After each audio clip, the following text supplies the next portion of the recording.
Far above a small blue planet, a silver research ship moved in slow circles through space. The ship was long and thin, shaped like a needle, built for scanning and studying, not for war. Soft lights blinked along its sides. Dishes and sensors turned toward the world below. The planet filled half the sky outside the viewing glass. White clouds curled over deep oceans. Brown and green land stretched wide. Storms flashed like tiny sparks. To the crew, it looked ordinary. They had studied hundreds of worlds like this. Inside the ship, the main control room was quiet. Screens showed numbers, charts, and maps. Thin figures sat in curved seats, their long fingers moving over smooth panels. They spoke in calm voices. Nothing about this mission felt special. This was only another survey. Their empire had sent them to catalog planets that could hold life. Measure gravity, measure air, measure water. Decide if the world was useful or dangerous. Most planets were simple. Some had plants, some had animals. Very few had intelligent life. Even fewer had spaceflight. This one did. A young officer named Raoul watched the largest screen. He was new to deep space work. His eyes were bright with curiosity. Surface structures detected, he said softly. Large cities, metal networks, heat signatures everywhere. The commander, an older officer with gray markings on his skin, nodded once. Industrial civilization confirmed. Level 3 or 4. Nothing advanced. Another crew member added, they use chemical rockets. Slow, loud, inefficient. A few light laughs moved through the room. Chemical rockets were ancient technology, primitive. Raoul zoomed the image closer. Tiny lights moved along thin lines across the land. Ground vehicles, he said. High population. The commander folded his hands. So they are busy creatures. Good for labor, perhaps. Not a threat. The science officer turned to a different set of numbers. His brow tightened. Commander, he said, there is one strange reading. The commander did not look worried. Go on. Gravity is high. Much higher than our standard for life-bearing planets. 1.0 times their local constant is equal to almost 1.8 of ours. The room grew quiet for a moment. That is heavy, someone said. Raoul blinked. How do they function? The science officer shook his head. They should be slow. Small, weak. Creatures on high-gravity worlds usually are low to the ground. Thick bones, limited motion. The commander shrugged. Then they will be easy to manage. But the scans show tall structures, Raoul said. Large buildings, fast vehicles, even aircraft. That only means they are clever, the commander replied. Technology makes up for weakness. Prepare probes, standard descent package. We will collect soil, air, and biological samples. In the lower deck, small metal spheres were loaded into launch tubes. Each probe had cameras, drills, and sample arms. They were designed to survive storms, pressure, heat. They had worked on every world before. Raoul watched through a side screen as the first probe fired out of the ship. It flashed bright for a second, then fell toward the planet like a falling star. Everyone returned to their work. Minutes passed. Then a warning tone sounded. The probe's signal shook with static. Impact too early, the sensor officer said. It fell faster than predicted. Stabilizers? The commander asked. Overloaded. The screen cut to black. The room went silent. That is odd, someone muttered. Launch the second, the commander said calmly. Another probe dropped. This time they watched more closely. Numbers streamed down the display, speed increasing. Faster, faster. Thrusters at maximum, the officer said. Still accelerating. That cannot be correct, the science officer said. Our calculations. The probe hit the upper atmosphere. Heat flared around it. Then its frame began to shake. Structural warnings lit up red. Gravity stress higher than expected, the officer said. The metal shell bent. Then the feed ended. Crushed. Ralph felt a cold wave move through him. 2 failures? The commander's calm face tightened just a little. Launch a heavy probe. Reinforced hull. The 3rd probe was larger, thicker, built for extreme conditions. If this one failed, something was truly wrong. It fell. It burned through clouds. For a moment, it stabilized. Altitude steady, the officer said. Everyone relaxed slightly. Then the ground rushed up faster than it should. The probe tried to slow. Engines screamed. The hull cracked along one side. Data spiked wildly. Then it smashed into the surface. Signal gone. No one spoke. 3 probes, all destroyed. On a normal planet, this was impossible. Rail swallowed. Commander, the gravity might be fluctuating, or there could be unknown forces.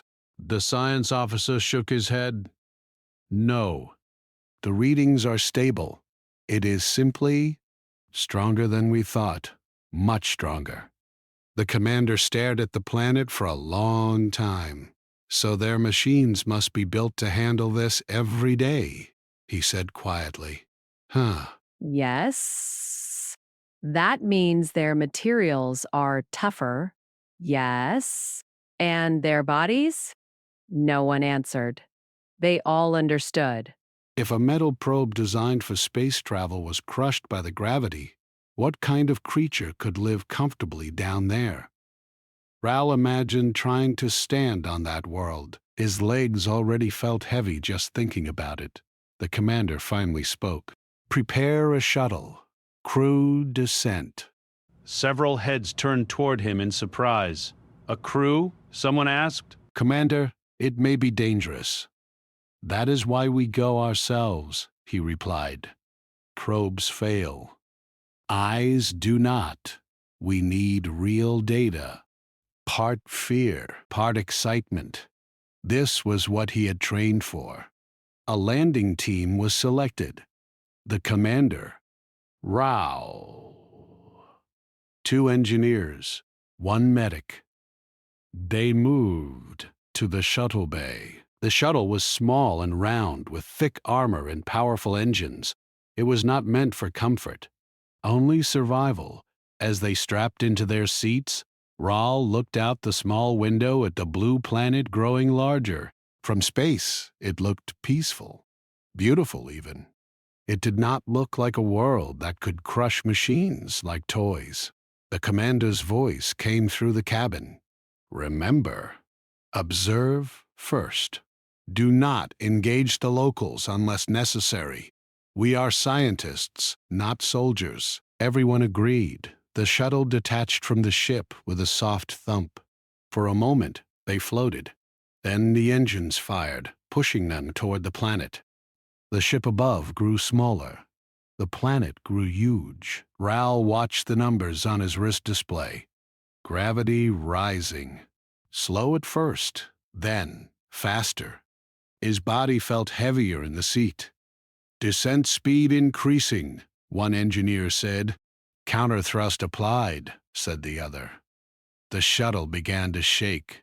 Clouds rushed up to meet them. Flames formed outside the hull. Raoul gripped his straps. His arms felt thick, like weights were tied to them. Gravity is stronger than predicted, he said, trying to keep his voice steady. I feel it, the medic replied, breathing harder already. Warning lights blinked yellow. Engine strain at 60%, the pilot said. They were not even near the ground yet. Rahl's heart pounded. If the shuttle failed like the probes, they would not survive. The commander spoke calmly, but his voice had tension now. Hold it steady. We only need one safe landing. The shaking grew worse.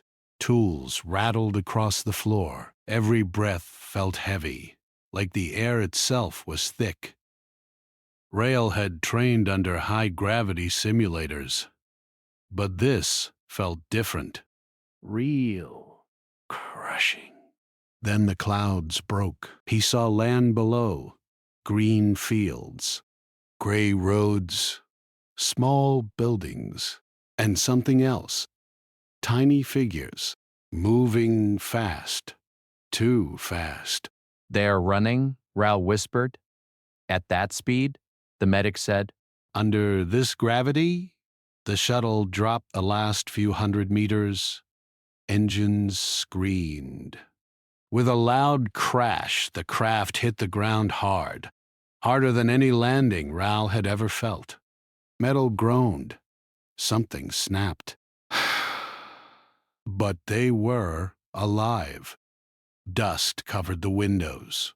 For a few seconds, no one moved. Then the commander unstrapped himself slowly. Report! Engines damaged, one engineer said. Left stabilizer broken, said the other. Hull intact, the medic added. The dust was clearing. Through the window, he saw several of the tiny figures coming closer. They were larger now, tall, thin, standing upright. They moved easily across the ground, like the crushing gravity meant nothing at all. One of them jogged toward the shuttle. Jogged. Hal stared in disbelief. His arms felt heavy just lifting himself from the seat. But that creature was running like it was a light world. The human reached the shuttle and knocked on the hull with one hand. The sound rang loud and strong, like hitting metal with a hammer. Rahl's throat went dry. For the first time in his life, he did not feel like the advanced visitor from the stars. He felt small, and suddenly very fragile. Outside, the humans began to circle the damaged shuttle, talking to each other, pointing, already planning how to help. They did not look afraid. They did not look weak. They looked curious and strong. Much stronger than anything the crew had expected. Rahl understood then that their mission report would be very different from any before. This planet was not normal. This world did not create fragile life. It created something else, something built by weight and pressure, something that had grown strong because the sky itself tried to crush it every day, and they had just landed in the middle of it. The shuttle doors opened with a hiss, and a cloud of dust rolled outward. The aliens stepped out slowly. Every movement felt heavy, as if invisible weights were tied to their limbs. Each step required effort. Even standing still made their muscles ache.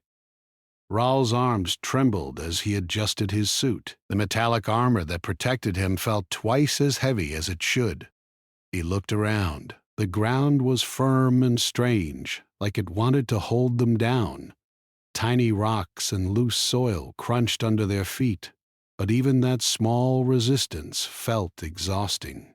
The humans moved differently. They walked as if the gravity barely touched them. Some were jogging toward a nearby building. Others lifted crates and tools without any struggle. Rahl blinked. One human lifted a metal beam that must have weighed more than the heaviest of their probes. Another carried a large container over his shoulder with one hand. Their faces were calm. They did not strain. It was as if the world had trained them to ignore weight entirely. A human approached the shuttle. He was tall, with broad shoulders and strong legs. His hair was short, his skin sun-baked. He smiled. "Are you okay?" he asked in a voice that was easy to understand, though Rawl had never heard the language before. The aliens communicated in sounds and clicks, so translation devices worked slowly. The human held out his hand to help open the hatch further. Rawl hesitated, but accepted it. The metal felt heavy in his grip, yet the human lifted it with one hand, as if it were nothing. Inside the shuttle, the humans began helping to stabilize the equipment. One of them set a small cart under the engines, pushing it easily to prevent it from tipping. Another examined the hull damage with bare hands, bending metal that the aliens needed tools to handle. Every action was fast and precise. The aliens watched silently. Their training told them to study, not interfere, but every move by these humans was a lesson in strength and adaptation. Rawl tried walking away from the shuttle. His legs quivered. Each step felt like climbing a hill. He watched the humans move past him. They ran to the wreckage, lifting heavy debris, clearing the path. One young human boy carried 2 broken crates over his shoulder and placed them neatly aside. Rawl felt a strange sensation. Respect, fear, and disbelief all mixed together. Their bodies were built differently. Their muscles, bones, even hearts seemed made for this gravity. The commander studied the humans closely. "They are stronger than we thought," he said quietly. His voice sounded more serious than ever before. "Gravity has trained them for years. Their bodies are adapted. And they are not afraid." Rawl nodded. "Even the young ones. They can lift more than we can with machines." The humans guided them to a nearby building. It was simple, square, with reinforced walls. Inside, the air was thick but breathable. Lights glowed softly. Machines hummed. People moved between stations with ease. The aliens felt the weight of every step. One engineer tripped slightly and caught himself against a heavy table. A human grabbed it without effort and steadied it.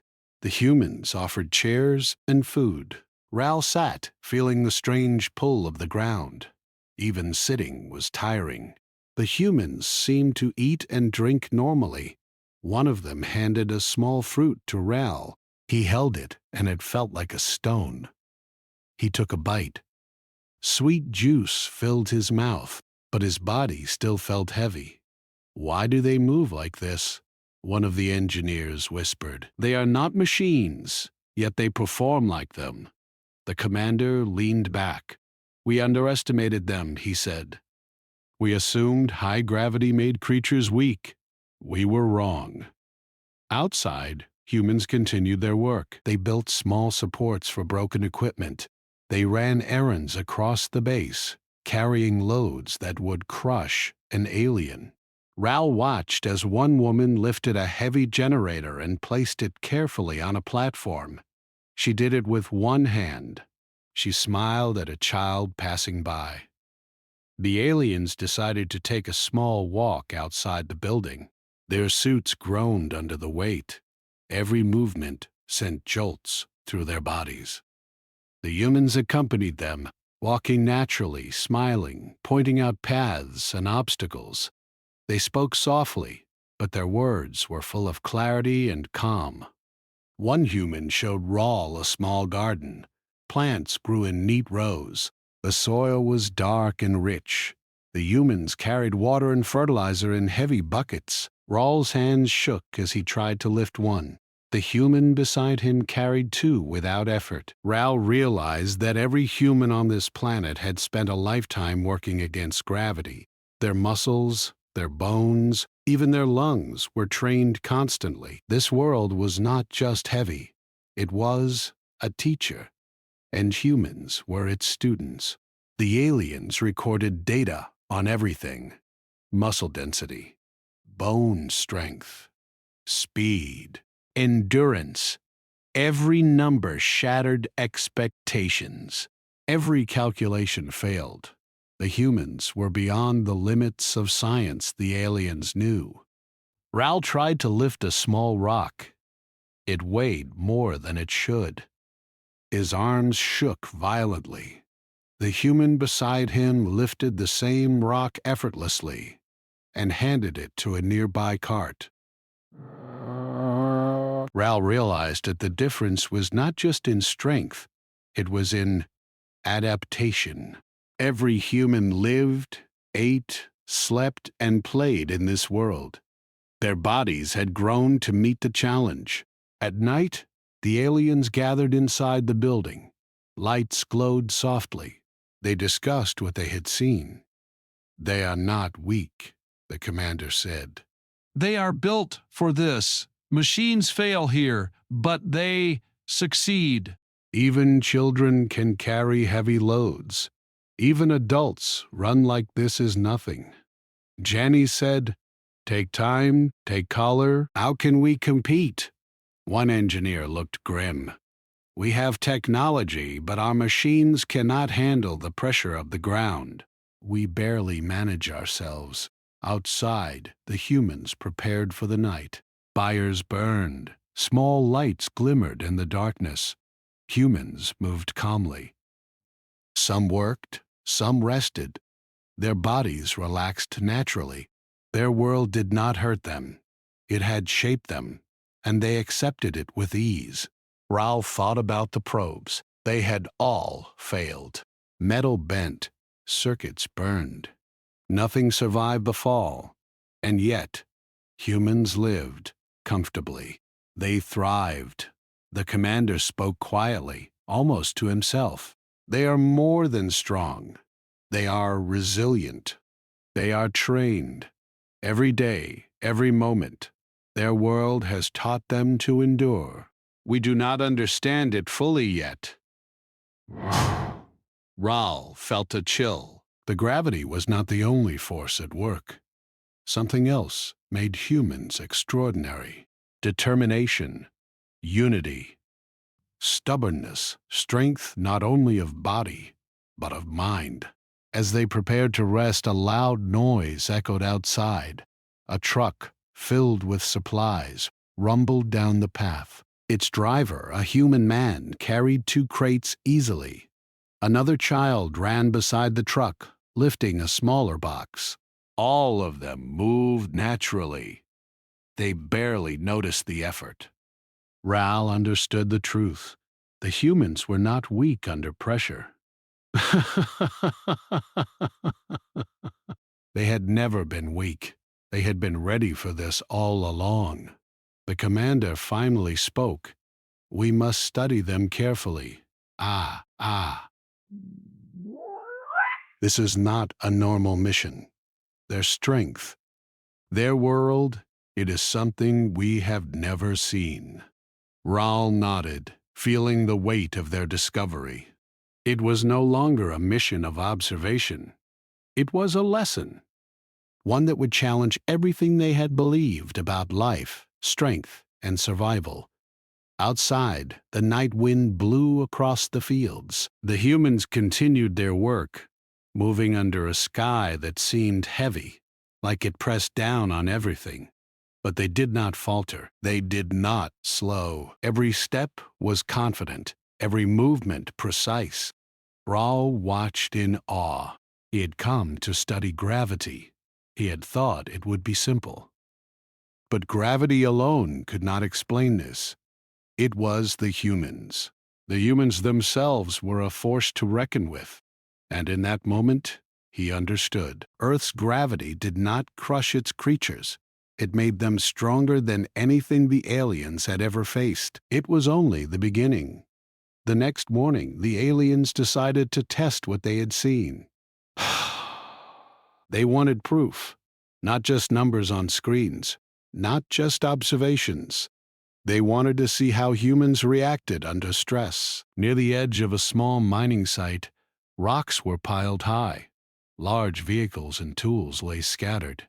The aliens had studied the humans for hours and noticed patterns. Calm in normal conditions, they acted quickly when danger appeared. The aliens wanted to create a controlled accident. Nothing deadly, only enough to see their reaction. Ral and the engineers set small charges in a loose pile of rocks. The plan was simple: a controlled slide that could bury equipment. They hid behind a ridge to observe. Minutes passed. A rumble shook the ground. Dust rose. The rocks began to tumble slowly at first, then faster. The humans were nearby. Some were working. Others walked along paths. The aliens held their breath. They expected panic. They expected people to run, to scream, to retreat. Instead, the humans ran toward the falling rocks. Their movements were precise. Feet struck the ground firmly. They avoided debris as they moved. One adult lifted a long beam that fell in the path of a child and held it in place, preventing injury. Another human pulled a trapped worker from under a small pile of stones, carrying them like a child. Rawls' jaw dropped. He had calculated force, weight, and endurance. Nothing matched what he was seeing. Muscle density, speed, coordination, all beyond the limits of their scanners. A young human boy grabbed a loose rock that would have crushed a small alien probe. He lifted it and rolled it aside, clearing a path for others. No strain showed on his face. The aliens exchanged nervous glances. "This is impossible," whispered one engineer. "Numbers cannot explain this." He only watched. His eyes narrowed. Each human movement defied expectation. Even the adults who were not directly involved ran to help, lifting heavy equipment, moving stones, and clearing paths. Ral noticed one human, a woman, who carried a large crate with one arm while using the other to guide someone through the debris. Her face was calm, focused. She did not breathe heavily. She did not slow down. The aliens' calculations were failing. Force, speed, resistance, everything was meaningless. This was biology unlike any they had encountered. Adaptation not by design, but by the world itself. One alien engineer stumbled, his foot caught in a rock. He fell, twisting his leg. He called out. The humans noticed immediately. One of the men ran to him, lifting the alien without effort, carrying him to safety. The alien suit struggled under the weight, metal groaning. Still, the human moved with ease. Rao felt a strange mixture of fear and awe. Machines could not survive this world, but humans did. Humans could manipulate this world as if it were soft and light. The dust settled. Humans checked each other, smiled, laughed quietly. No one complained. No one paused. It was as if this was normal. The aliens reviewed their data. Every sensor, every measurement, every calculation, broken. Their numbers could not represent what had happened. "This is beyond strength," the commander said finally. "This is endurance, training, adaptation. They were built for this world." Ral shivered. He thought of the probes, each one destroyed before reaching the surface. Metal and technology were useless. The humans were alive, moving, thriving. Their muscles, bones, and hearts carried them through danger as if it were nothing. The aliens had underestimated this planet, not just its gravity, but its life. The humans began to gather the scattered equipment. They repaired broken carts. They lifted heavy stones and placed them neatly aside. One young girl carried a bundle of tools that should have crushed her. Another boy helped her, carrying even more. Ral studied them. Even children were stronger than the aliens in practical ways. Hands, arms, legs, backs, all trained by constant exposure to weight and pressure. Even fatigue seemed different. Humans could work for hours, lifting, running, reacting without slowing. The commander made a note. If we continue, we must adjust our approach. Direct confrontation would be catastrophic. Rel nodded, though he feared what that might mean. Humans were not just survivors. They were warriors shaped by gravity itself. The planet was their training ground, and every day of their lives strengthened them further. The aliens returned to their temporary camp. The humans did not follow. They returned to normal work, carrying water, repairing tools, talking, laughing, all of it under a gravity that would have crushed the aliens. Rahl could not stop watching. They were organized, united, resilient, even under danger, even under heavy pressure. They acted as one. The aliens had studied the planet, but they had never truly understood the life that had grown here. During the night, the aliens gathered around their screens. They tried to analyze what they had seen. Every equation failed. Every measurement was meaningless.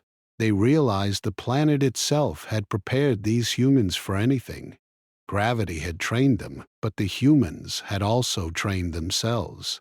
Strength, endurance, intelligence, coordination, all combined. The commander spoke quietly. We thought we were observers. We are not. We are witnesses. And witnesses to something beyond comprehension. Raoul looked at the sleeping humans in the nearby buildings. They were ordinary in appearance.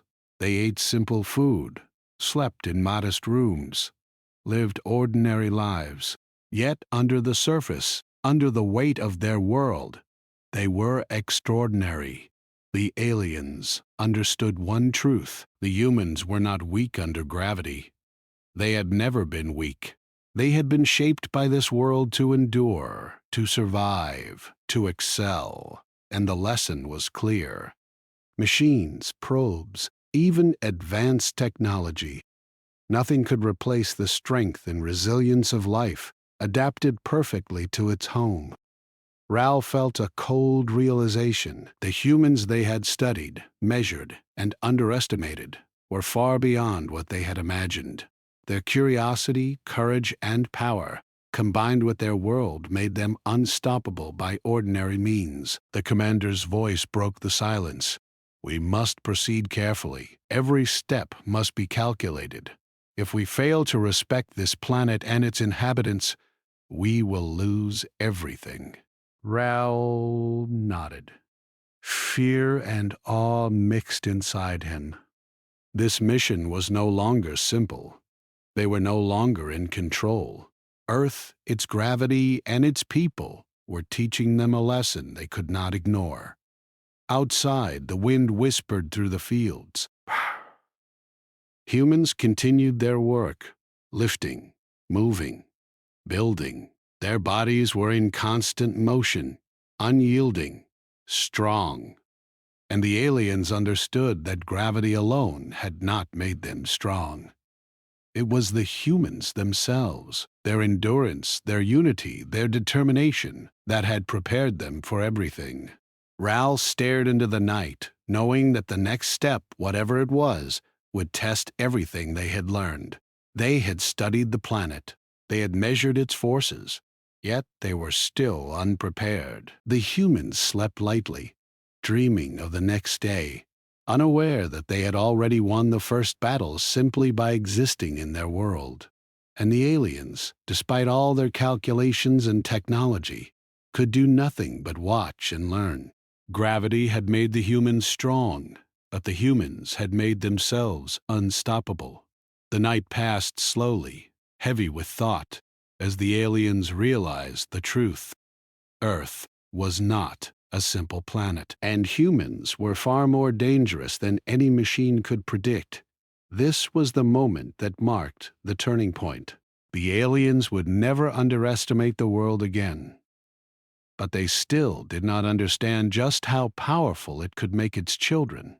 And when the morning came, the humans would rise again, ready for whatever came next, as if the crushing weight of their planet had always been their ally. Night fell over the fields, and the alien team watched the humans from their temporary camp. Stars reflected faintly on the metal hull of the damaged shuttle. The aliens were restless.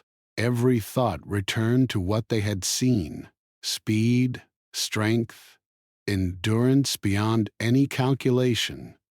Gravity alone could not explain it. They had underestimated this world. Suddenly, a warning light blinked on the console. Sensors detected unknown signals in the sky. Ral's eyes widened. "Commander, unidentified objects entering the atmosphere." The commander stood, his face tight. "Prepare defenses," he said. "It seems we are not alone in observing this world." Outside, lights streaked across the sky. Ships descended, sleek and metallic, designed for war. They were not human. Their engines burned hot, engines built for lighter gravity and thin air.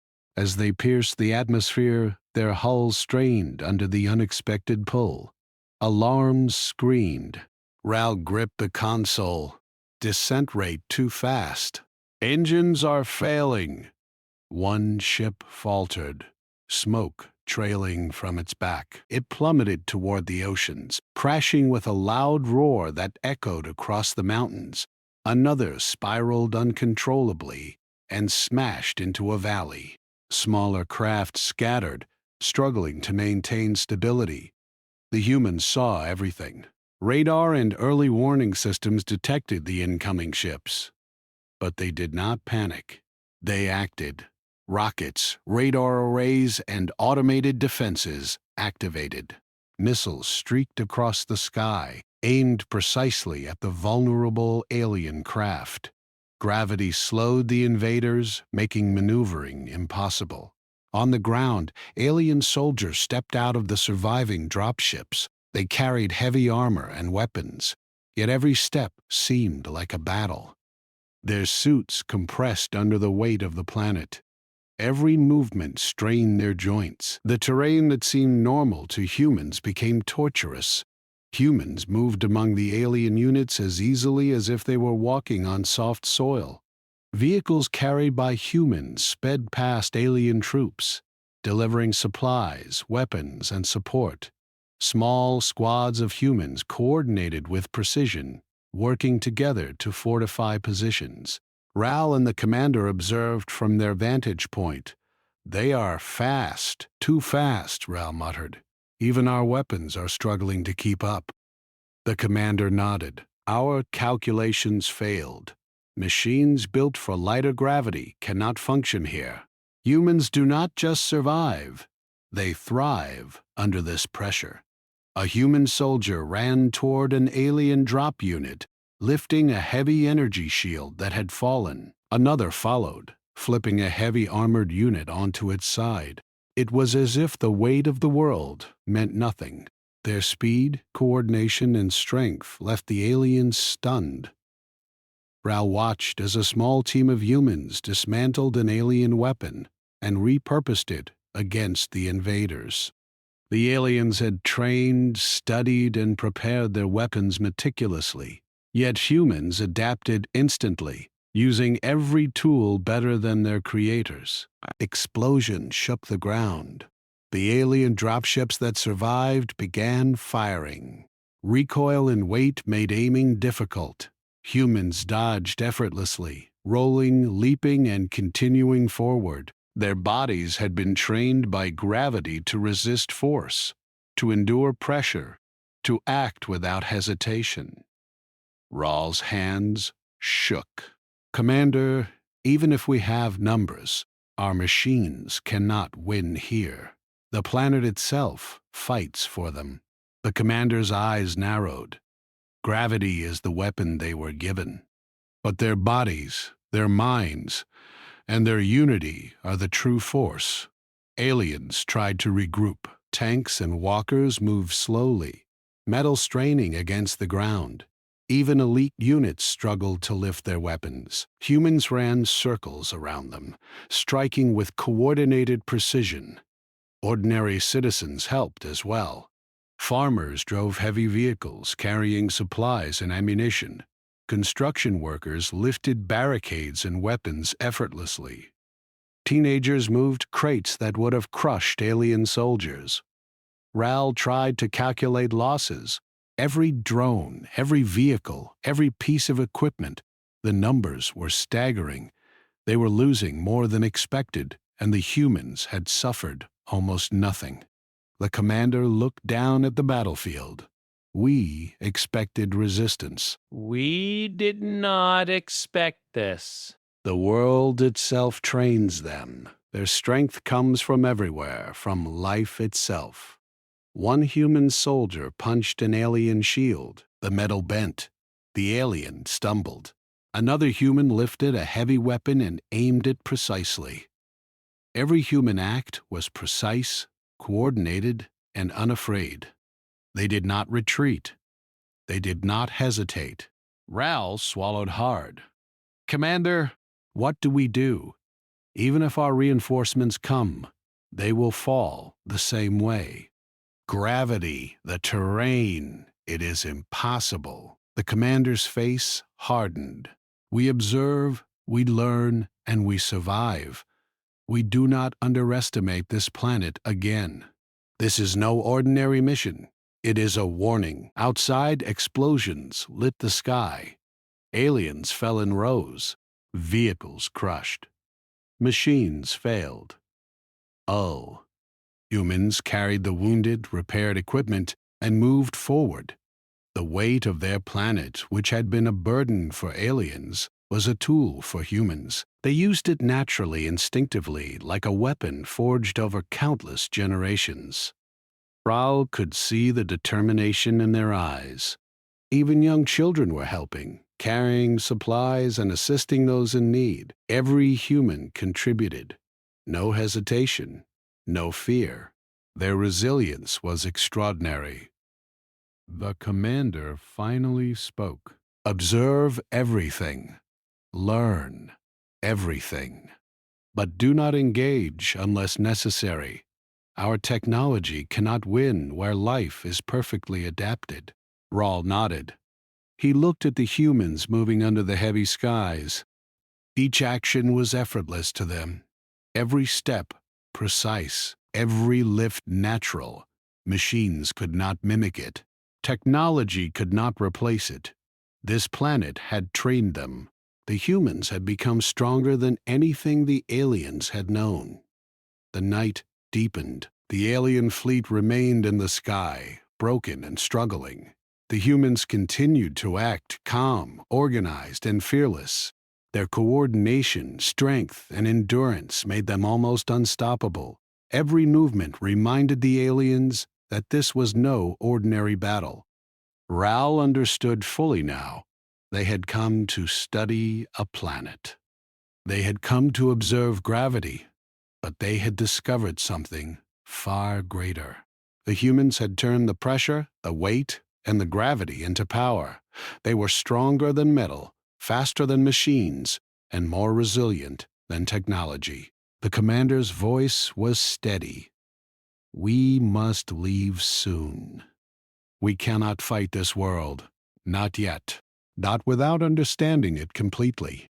Raoul looked at the humans below, working under a sky that pushed down with relentless force. They were not just defending themselves.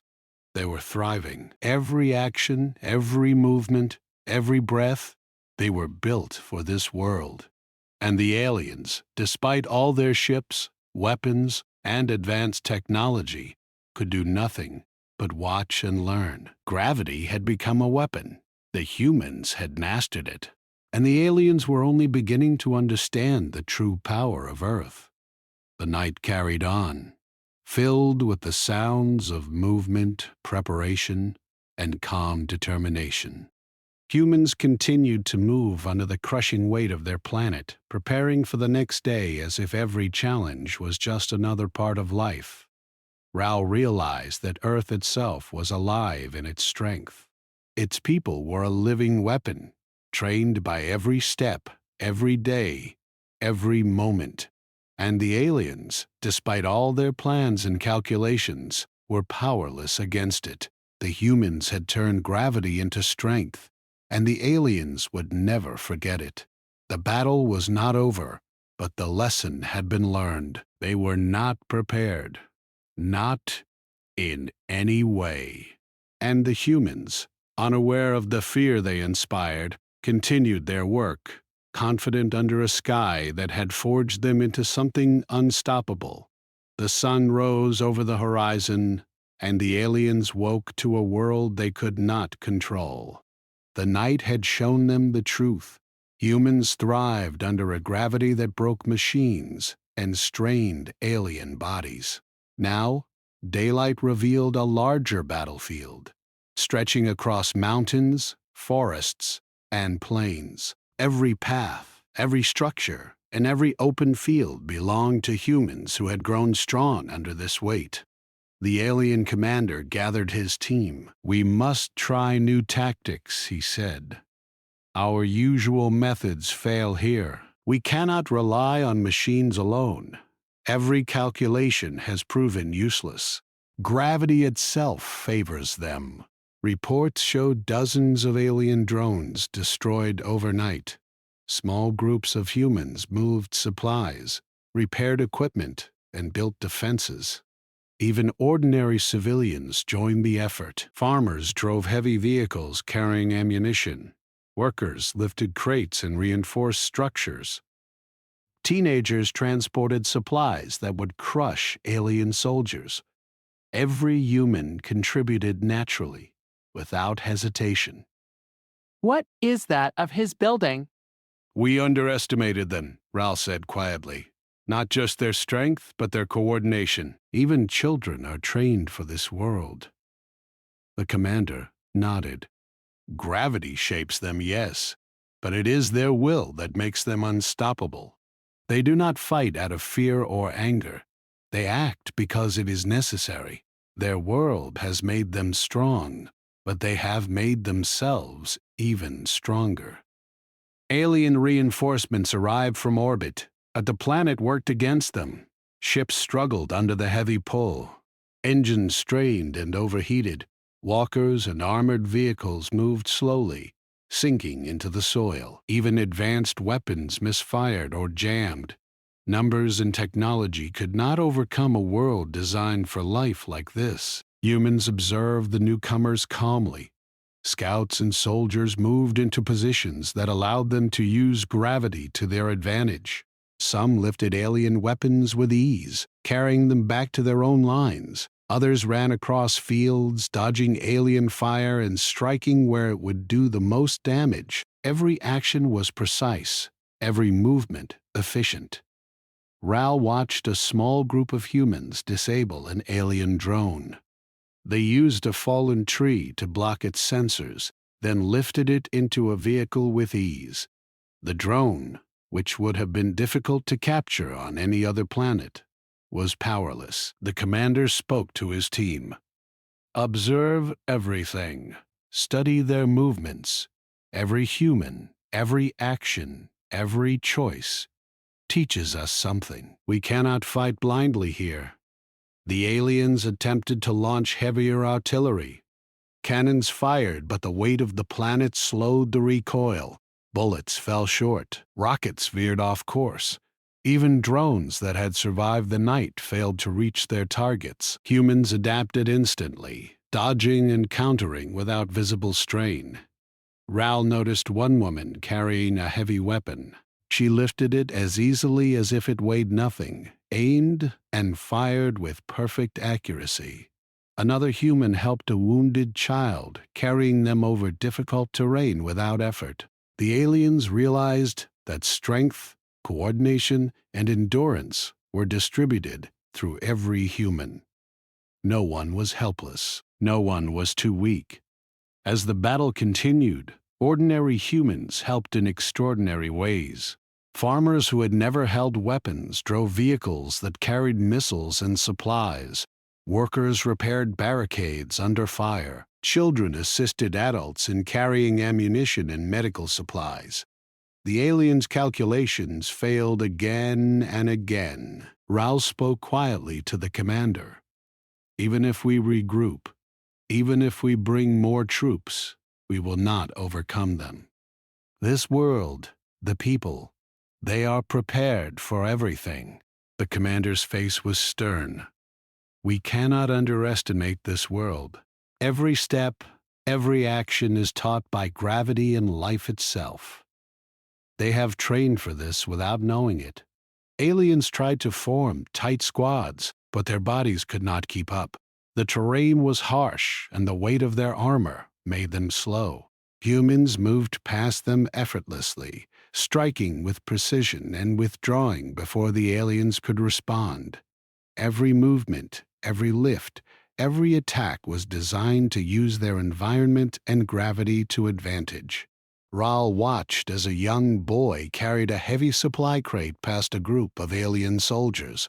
He did not stumble. He did not falter. Every human, regardless of age, displayed strength and endurance that surpassed all prediction. The aliens began to retreat to safer positions. The commander spoke into the communicator. Fall back, regroup, observe, survive. This planet is not ours to conquer, but even in retreat, the humans were calm. They did not chase. Jack aped over, back and back. They did not attack unnecessarily. Instead, they fortified positions, rescued the wounded, and prepared for the next challenge. Their unity and resilience left the aliens in awe. Raoul understood something crucial. Humans were not merely strong. They were organized, resilient, and adaptive. Every person had been trained by their world, by gravity, and by life itself. Machines and technology could not replace that.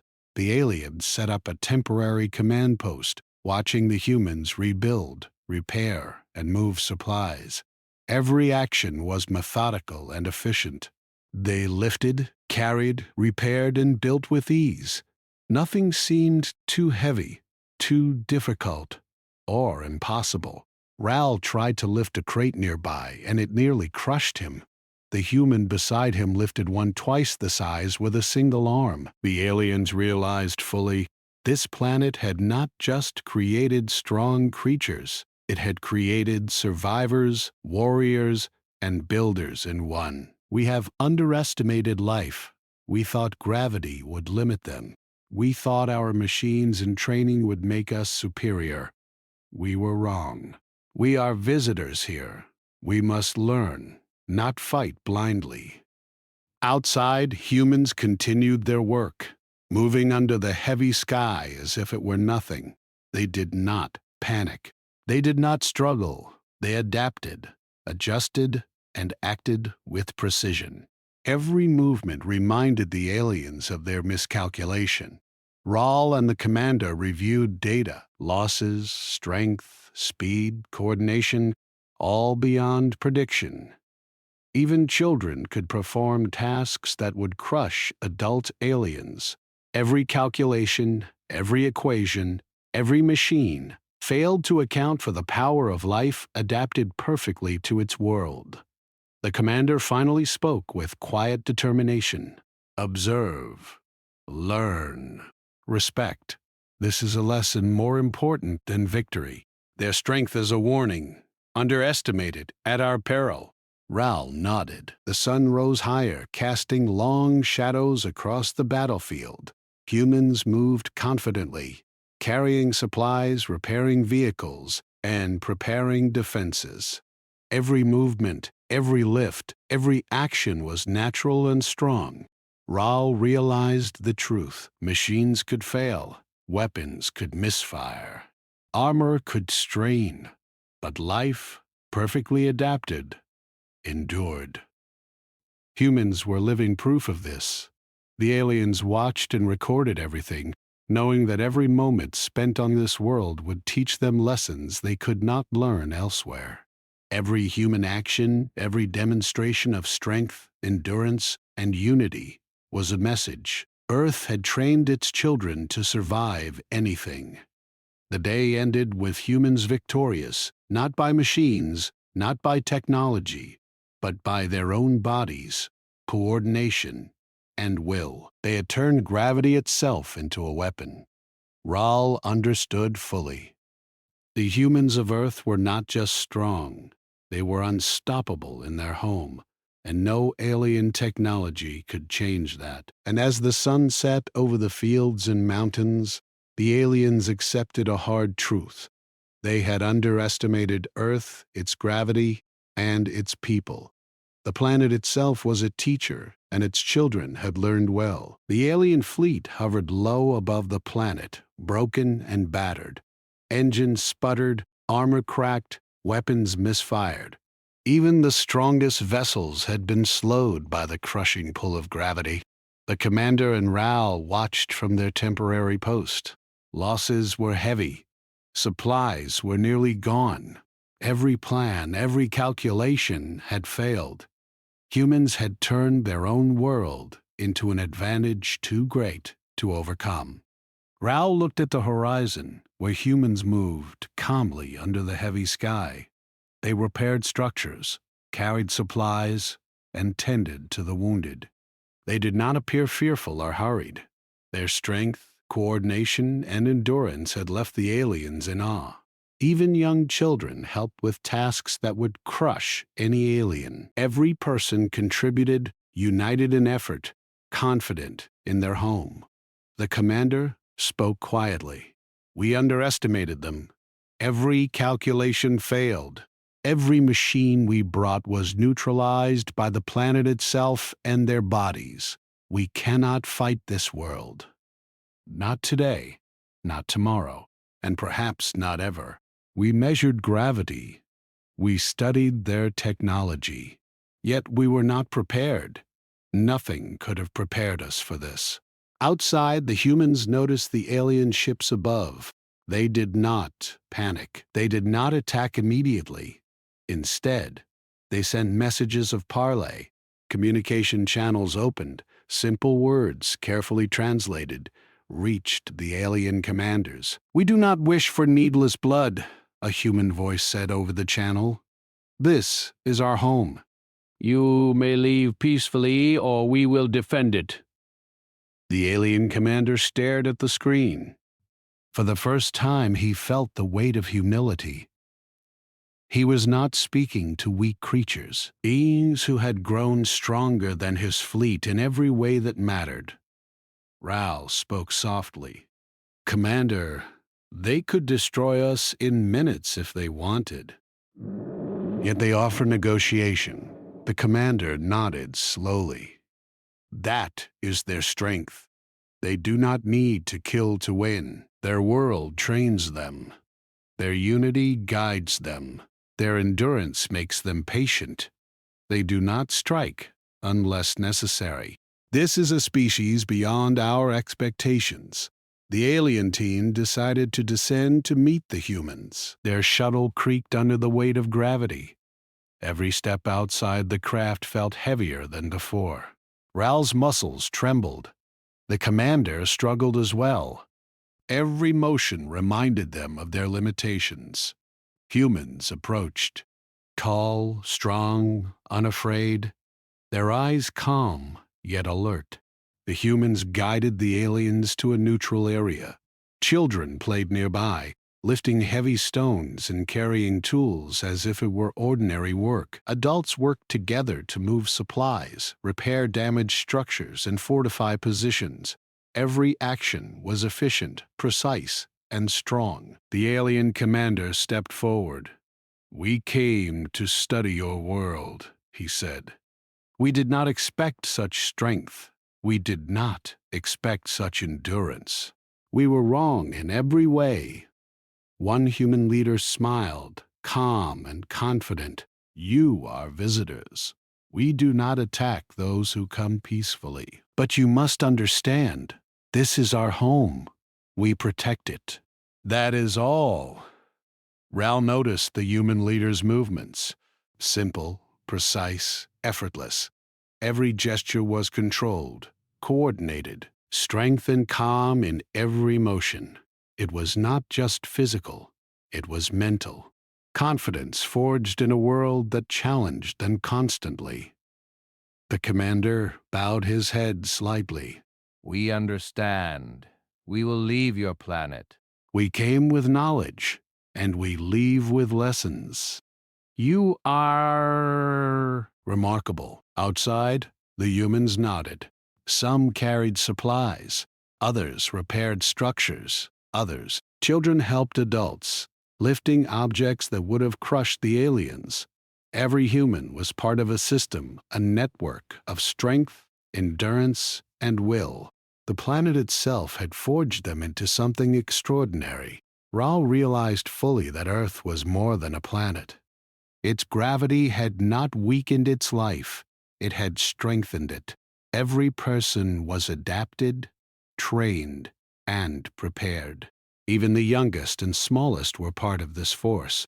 Machines and weapons could not overcome it. Technology alone could not defeat it.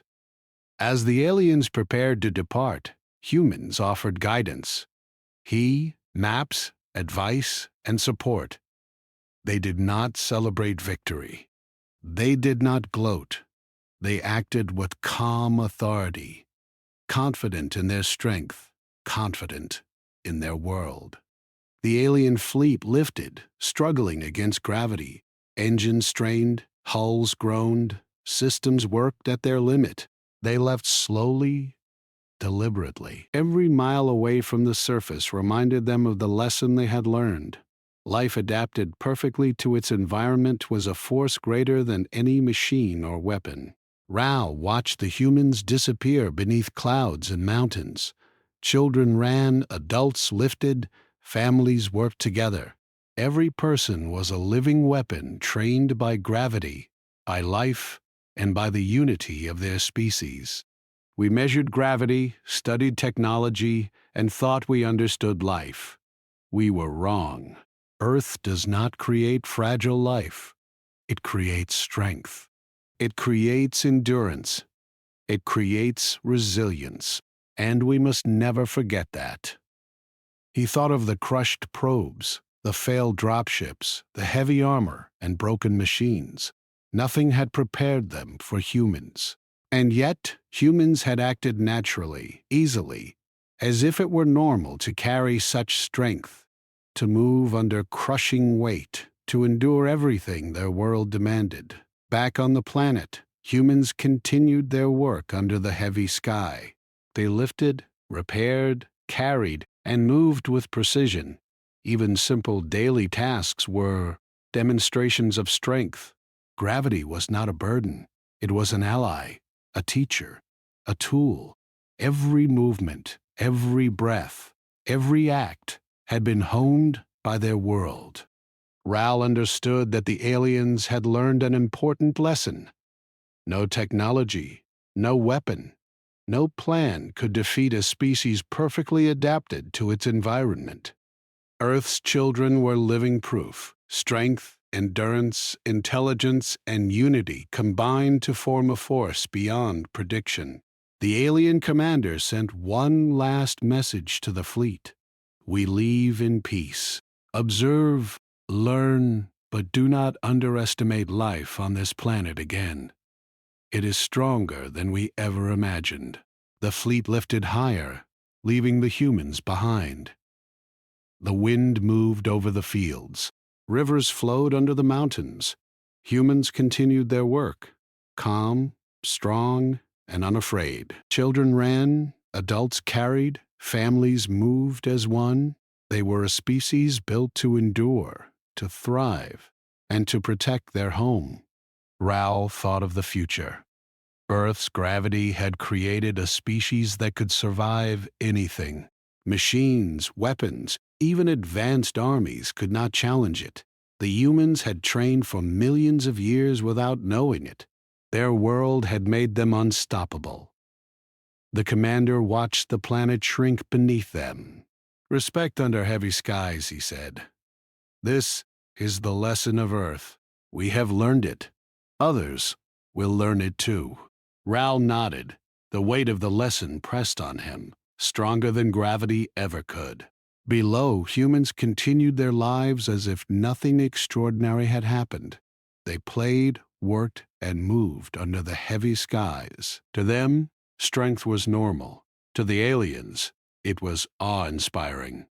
The fleet vanished into space, leaving Earth behind.